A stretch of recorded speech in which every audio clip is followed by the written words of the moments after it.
Sebelumnya puji syukur kehadirat Tuhan Yang Maha Esa, kita semua dapat berkumpul di sini dalam keadaan baik, sehat. Dan juga sebelum kita mulai sesi wawancara, saya izinkan kami memperkenalkan nama kami masing-masing terlebih dahulu. Boleh Kak? Silakan. Oke. Perkenalkan, nama saya Arya Guna Muhammad. Perkenalkan, nama saya Muhammad Isan Mustafa. Perkenalkan, nama saya Muhammad Renaldo Didi Polijan. Perkenalkan, nama saya Anida Alafia. Perkenalkan, nama saya Sarah Amelia dan saya Maria Christine. Baik, bisa langsung saja kami pertanyaan pertama.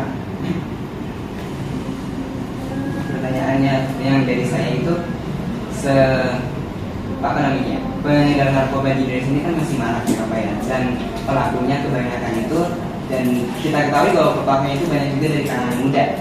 Biasanya itu motif terbesar para pemuda itu menggunakan narkoba dan ikut turut andil menyebarkan itu apa ya?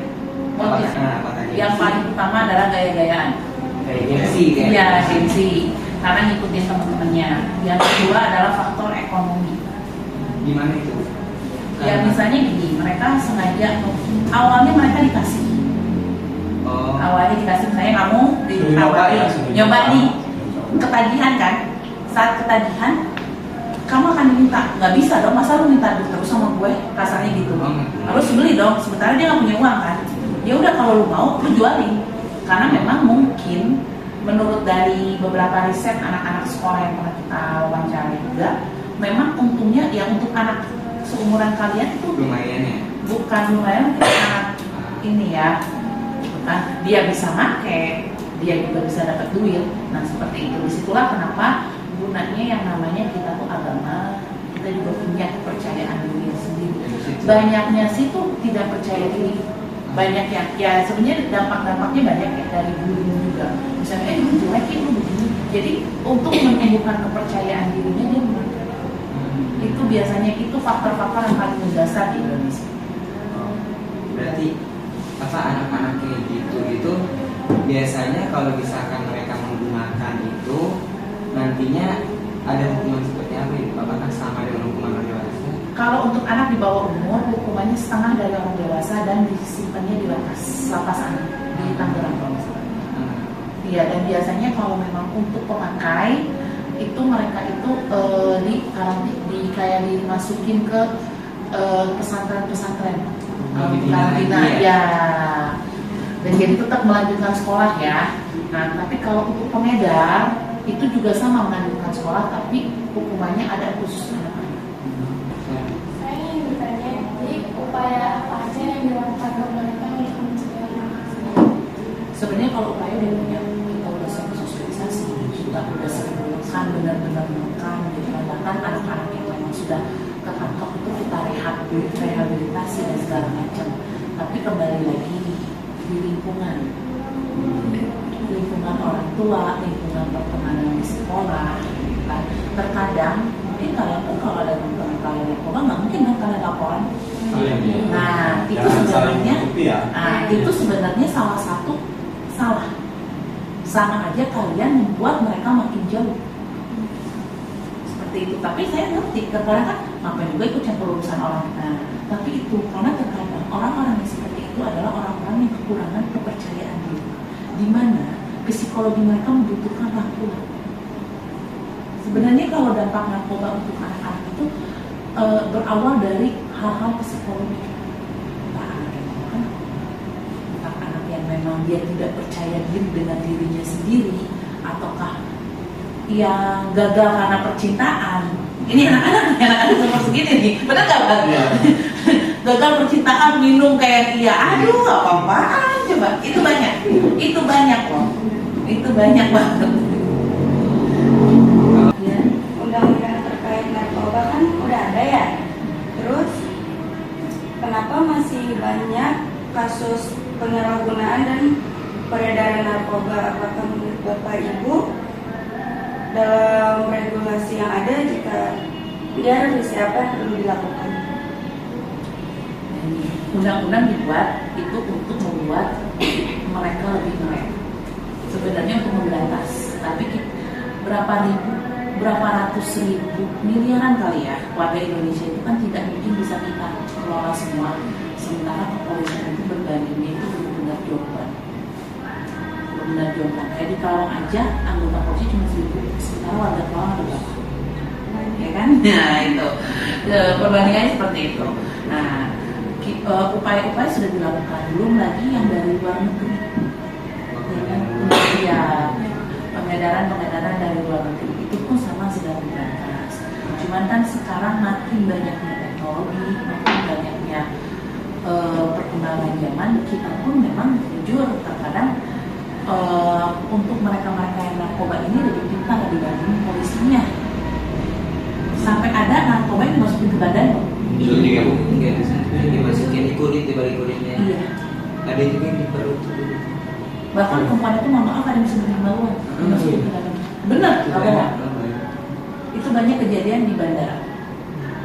Itu ketahuannya di mana ya? Biasanya detektor, satu detektor. Kalau nggak detektor pun biasanya dia itu yang meriksanya kan perempuan. Kalau perempuan itu kita berani masuk.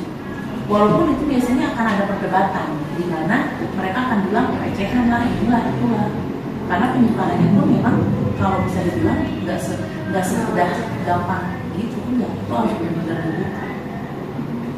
Jadi seperti itu. Jadi memang kalau untuk undang-undang dibuat itu sebenarnya untuk membuat orang gila, tapi tetap masih ada kan ya, minimal dengan adanya undang-undang yang tadinya mau berbuat jadi mikir oh udah ada undang-undang. Hukuman yang udah Mengurangi ya, mengurangi. Ada lagi? Saya juga mau bertanya, selain dampak kesehatan, peredaran narkoba juga memiliki dampak yang luas terhadap keamanan dan stabilitas negara. Menurut Bapak dan Ibu, bagaimana cara kita meminimalisir dampak negatif tersebut?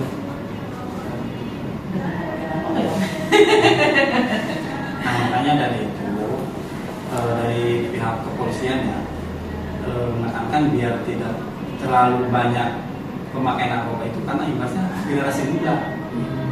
Ya, kalau generasi muda menggunakan narkoba, kalau sekarang itu tidak akan terasa, nanti generasi-generasi berikutnya siapa pemimpin yang akan menggantikan. Banyak upaya yang sudah dilakukan itu ya penyuluhan, penindakan itu sebagai upaya dari untuk menyelamatkan generasi bangsa. Oke? Ada lagi? Iya, sama. Izin bertanya. Selain peran pemerintah, masyarakat juga memiliki peran penting dalam upaya pemberantasan narkoba. Menurut Bapak dan Ibu, kontribusi apa yang dapat diberikan oleh masyarakat?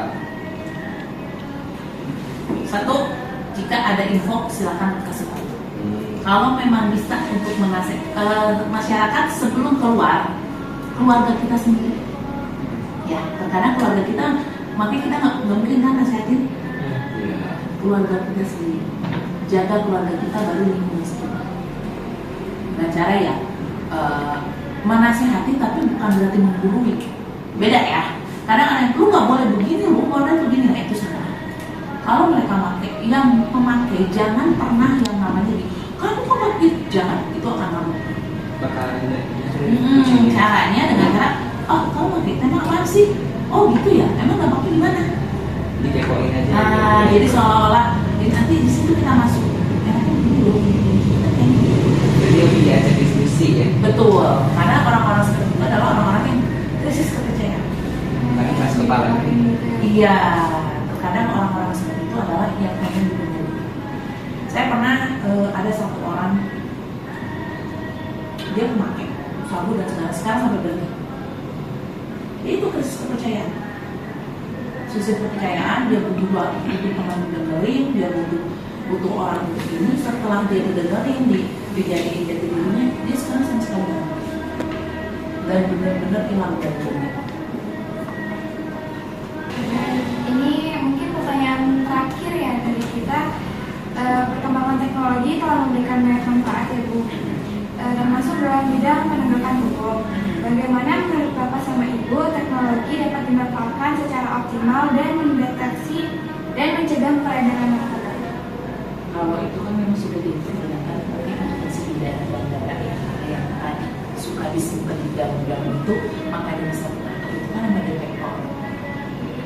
Memang dulu sudah kata-kata, tapi sekarang sudah mulai ya, mungkin dari pihak kita pun sebenarnya kalau narkoba ini kan bukan hanya hanya dari kepolisian saja, itu juga ada BNN ya Bang ya. Iya. BNN Badan Narkotika Negara itu untuk di Karawang itu BNNK, Badan Narkotika Negara Karawang. Nah kalau di pusatnya itu BNN. Untuk BNN pun memang di situ ada polisinya, ada tentaranya, ada orang umumnya. Nah di situ memang sudah benar-benar mencakup semua di BNN itu. Jadi di BNN sendiri kenapa mungkin kok bisa ya pengedar ketangkap, kok bisa kok bisa sih ini ketangkap ini? Yaitu karena kita juga menggunakan teknologi. Ya, mungkin ada beberapa teknologi yang tidak bisa kita share juga, gitu kan? Karena memang untuk keamanan dan keakuratan, kayak artinya apa? Karena memang tidak semudah yang harus kita ini, karena untuk jaringan itu sendiri benar-benar jaringan yang bisa dibilang mata rantai itu agak sulit untuk diputus. Nah, jadi memang ya mungkin dengan cara ada yang masuk ke sana atau kita punya cepat itu banyak beberapa cara yang memang sudah digunakan dan kita selalu mengikuti upgrade teknologi yang ada yang berkembang. Itu benar-benar kita harus ikutin upgrade-nya. Ibu boleh masuk lagi. Baik, banyak Bu. Sebelum terima kasih banyak kepada Bapak Adi dan Ibu Tiara atas waktunya dan ruangan kami untuk diwawancarai.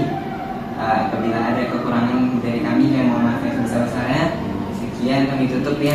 Mohon izinnya. Assalamualaikum warahmatullahi wabarakatuh.